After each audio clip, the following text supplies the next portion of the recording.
feels like we've been in the midst of this election cycle for years because we have been. And now that we finally made it to the general, we find ourselves ensconced in this cloud of a global pandemic and facing what might likely be a Great Depression. So the question going forward is, how does this actually impact the election, and how do we think about it going forward?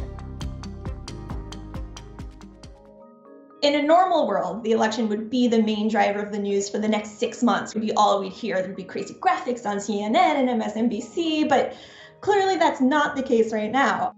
It's incredibly unlikely that it'll be canceled or even postponed. So this date is set by federal law, and President Donald Trump has no power to move it. He cannot cancel or postpone the election. Now, Congress would have to pass a law with a date change, and that seems highly improbable because the House is currently democratically controlled. So we are going to have this election on Tuesday, November 3rd. Elections took place in 1916 and 1944. Those were during the World Wars. The Spanish flu, which is kind of the most similar situation to what we're in right now, occurred right in the middle of President Woodrow Wilson's term, but congressional elections still happened. During that time, in many cases, quarantines were actually lifted just 5 days before the polls opened.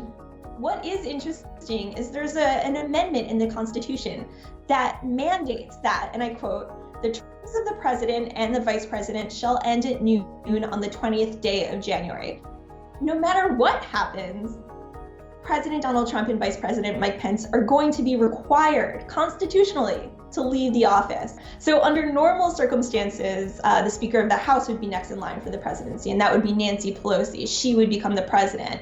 But if we cancel the elections, you have to remember there are also congressional elections happening. So without re-election, her term would also expire on January 3rd, 2021, along with every single member of the House. If we're all stuck in our houses, if we have to shelter in place, how could we actually go out and vote? There are fears that some districts may remain under this strict shelter-in-place order, while others are kind of, more rural. They're allowed to go out and vote. The restrictions aren't as intense, and that could be enough to sway results in some states, like in Florida, where you might see people in Miami remain in their homes, and then people in rural areas that are more likely to vote Republican actually be able to go out. One big idea that people are talking about right now as a way to save the election is by expanding this vote by mail thing that we have going on. There are currently 5 states, and that's Colorado, Hawaii, Oregon, Washington, and Utah, that allow all voters to cast their vote by mail. And there are 21 other states that use vote by mail already for some races. They're mostly local elections, like school board seats. But the infrastructure is in place, and other states are considering changing that to more federal elections. High-profile Democrats like Michelle Obama have been out advocating for that recently as well. Some Republicans like it.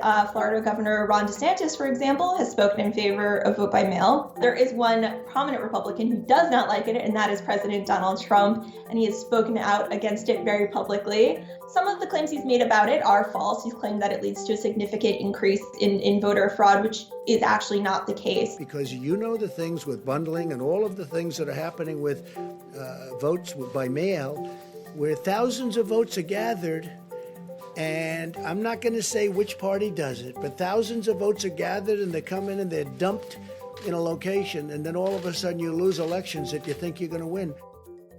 About 20 million Americans are now newly unemployed. Many across the country are forced to worry about immediate survival needs, right? So they have to think about how to pay their rent, how to feed their families. The idea of devoting time to this presidential election kind of feels a little bit impossible right now for many Americans. I would say COVID-19 is going to be a huge topic of consideration when it comes to how people pick a candidate. This is clearly the #1 issue in the country right now, and I would imagine it will continue to be so for the foreseeable future. I'm sure we'll see exit poll after exit poll showing that this is what voters are thinking about as they head to the polls this November.